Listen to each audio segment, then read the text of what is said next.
Happy teachers day sir.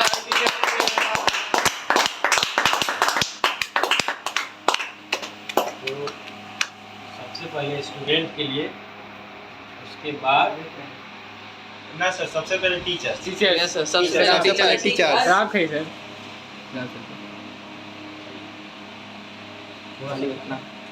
ताली बजा, ताली बजा। जैसा कि आप जानते हैं, आज का दिन शिक्षक दिवस 5 सितंबर काफ़ी वर्षों से मनाया जा रहा है। और इस शिक्षक दिवस के मनाने के उपलक्ष्य का परंपरा जो है, हर साल हम लोग इस परंपरा को बहुत ही संजीदगी से मनाते आ रहे हैं। खास करके हर स्टूडेंट की बात करें तो हम भी एक समय में स्टूडेंट थे, और आज भी अगर कुछ सीख रहे हैं किसी से तो आज भी उस गुरु के लिए हम स्टूडेंट ही हैं। ये सबसे बड़ी बात है। एक शब्दों के साथ मैं पहले अपना स्टार्ट करूँ। लर्निंग जो स्टार्टअप है, कोई ज़रूरी नहीं है कि बुक से कोई सीख रहा है या किसी चीज़ से सीख रहा है तो वही शिक्षक है उसके लिए। शिक्षक की मेरी नज़र में परिभाषा by god of the born. बच्चा जन्म लिया, माँ उसको बोलना चलना सिखा रही है, तब भी वो शिक्षा ग्रहण कर रहा है। इसीलिए हमारी नज़र में और दुनिया के हर वो शिक्षक के नज़र में माँ प्रथम शिक्षिका है। उसके बाद दुनिया के जितने सारे आप क्लासेस में जाते हैं, जो भी क्लासेस हो, इवन म्यूज़िक का क्लास हो, डांस का क्लास हो, कराटे क्लास हो, या जो जनरल क्लासेस जो चल रहा हो, 1 to 10 पढ़ते हैं, आप 12 पढ़ते हैं, ग्रेजुएशन करते हैं, फिर आपको जॉब मिलता है। देखिए, जॉब मिलना एक बहुत बड़ी बात नहीं है। एक अच्छे नागरिक बनना ये बहुत बड़ी बात है, और ये अच्छे शिक्षक के लिए एक अच्छे गुरु शिष्य परंपरा की जो पहचान है। अब मैं 2-4 बातें डॉक्टर सर्वपल्ली राधाकृष्णन के बारे में बता दूँ। हर बात की तरह आज आप लोग जानते भी हैं कि डॉक्टर सर्वपल्ली राधाकृष्णन भारत के पहले उपराष्ट्रपति, first vice president of India and second president of India है।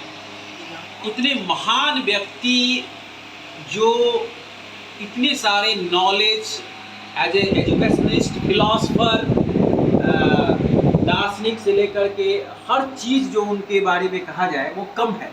और उसमें उसके बारे में इतने बड़े ओहदे पर पहुंचना, यानी भारत का सर्वोच्च जो पोस्ट है वो राष्ट्रपति है। वाइस प्रेसिडेंट की बात हम कर रहे हैं और प्रेसिडेंट की बात कर रहे हैं। इससे सर्वोच्च कोई सम्मान नहीं होता है। उसके बावजूद भी जो उनमें एक जो बहुत अच्छी क्वालिटी थी वो शिक्षक थी, क्योंकि वो पहला उनकी जो स्टार्टअप हुआ था एज ए शिक्षक हुआ था। तो शिक्षक होने के बावजूद भी, उस बड़े पोस्ट पर जाने के बाद भी शिक्षक की गरिमा को उन्होंने बरकरार रखा। समझा कि शिक्षक ही हमारे देश के नौजवानों को, नवयुवकों को एक नई दिशा देगा, नई भारत देगा। इसी परंपरा को समझ में, क्योंकि देखिए हमारे देश में शिक्षक बहुत हुए हैं, लेकिन इनकी जो परिपाटी थी शिक्षक की, कि जैसे आज आप हमसे किसी से सबसे पढ़ रहे हैं और पढ़ने के बाद कोई डॉक्टर बन जा रहा है, कोई इंजीनियर बन जा रहा है, बड़े बड़े पोस्ट पर चले जा रहे हैं, उसके बावजूद भी जो एक लकीरें हैं जो गुरु और शिष्य के बीच में, वो लकीरें अगर कायम है, अगर आज बरकरार है, तो ये बहुत बड़ी बात है। इसी लकीर के, इसी परंपरा के आधार पर जो आज देश उन्नति पर है और एक शिष्ट और बड़े बृहद भारत की ओर हम लोग बढ़ रहे हैं। दूसरे बातों में जो कहा जाए, जो दूसरी सभ्यताएं जो है, पश्चिमी सभ्यताएं और भी देश में, क्योंकि आप जानते हैं शिक्षक दिवस यानी गुरु as a tutor, as a mentor, as a guide हर कंट्री में है, नॉट ओनली इवन इंडिया, सभी जगह है। लेकिन कहने का सेंस है कि हमारा देश का एक जो परंपरा है बहुत लंबे पुराने पौराणिक काल से, यानी अगर त्रेता युग की बात करें, द्वापर की बात करें, सतयुग की बात करें, हर युगों में गुरु शिष्य की परंपरा बहुत ही। गुरु भक्त आर्गुनी का ले लीजिए, तो जितने सारे द्रोणाचार्य, एकलव्य का ले लीजिए, वो सबका अंगूठा दान कर देना। कोई ऐसा कंट्री नहीं होगा, किसी कंट्री में आप नहीं ऐसा देख सकते हैं कि गुरु दक्षिणा अपने अंग को प्रदान करके, कट करके, बॉडी का जो नेचर का दिया हुआ जो चीज़ है, जिससे कि उनको एक आगे आने वाले समय में जिस चीज़ के लिए उन्होंने शिक्षा ली, किस चीज़ के लिए ली उन्होंने, गांधी धनुधर की।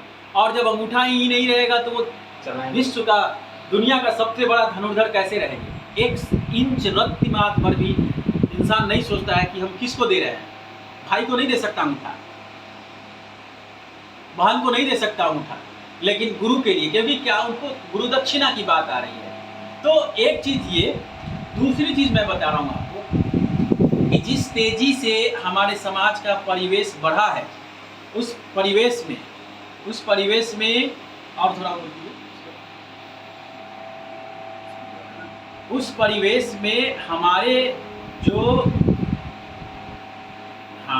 उस परिवेश में हम चीज़ों को समझ पाना और पुरानी सभ्यताओं से नई सभ्यताओं में जो तालमेल बनाना, यही परंपरा स्थापित होनी चाहिए। और ये परंपरा हम चाहते हैं कि आने वाले युगांतर तक चलती रहे, क्योंकि अभी का समय और आने वाले और भी नए जनरेशन में बहुत सारे टेक्नोलॉजी का इस्तेमाल होने से जो चेंजेस आएंगे, वो उसको भी ख्याल रखते हुए इस परंपरा को बरकरार रखा जाए।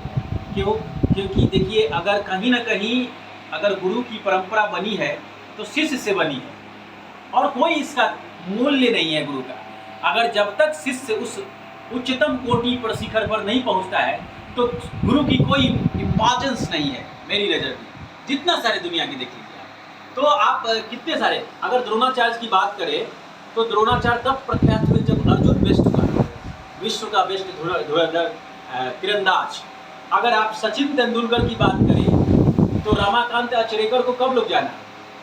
जब सचिन दुनिया का बेस्ट बल्लेबाज बने। सीख तो सब लोग रहा था, बहुत सारे लोग थे। म्यूजिशियन, एक से एक म्यूजिशियन जो हमारे AR रहमान, जब उनके कितने सारे शिष्य बने। क्रिकेटर की बात करें, साहित्य की बात करें, हर क्षेत्र में। तो कहने का सेंस है कि गुरु शिष्य की जो परंपरा है इस देश में तो खास करके एक बहुत ही बृहद परंपरा है और पूजनीय है। और मेरे नज़र में सिर्फ पढ़ाई ही नहीं, अगर कहीं भी आपको कोई गाइड कर दे रहा है, एज ए मेंटोर कर रहा है, सही रास्ते पर ले जा रहा है, तो वो एक गुरु का एक फर्ज निभाता है।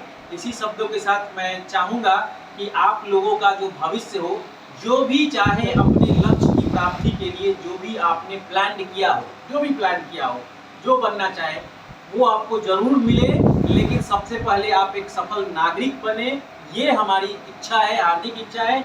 और उसके पहले मैं समाप्त करूँ कि जितनी सारी भाषाएं और जो मैं आज बात बोल पा रहा हूँ, उसके लिए जो मेरे गुरु हैं, उस गुरु को नमन करते हुए, बहुत बड़ी बात है क्योंकि मेरे गुरु ही मुझे लेवल तक ले गए। और आज उनकी जो दिमाग में उनको दक्षिणा समझ लीजिए जो वो हमें मिल रहा है कि गुरु के जो भी आशीर्वाद जहाँ भी है, जिस लेवल तक है, वो हमें आज आशीर्वाद दे रहे हैं। तो मुझे भी हाथ जोड़ करके करबद्ध चरणबद्ध नमस्ते करते हुए कि आप जिस लक्ष्य में जो भी जहाँ, जैसे जूनियर से लेकर सीनियर तक, जिस फील्ड में जहाँ मैंने ज्ञान की प्राप्ति की हो, जिससे कि मुझे मिला हो उस ज्ञान में, उसी परिलक्ष्य में आप लोग भी आगे बढ़ते रहे। एक बार फिर से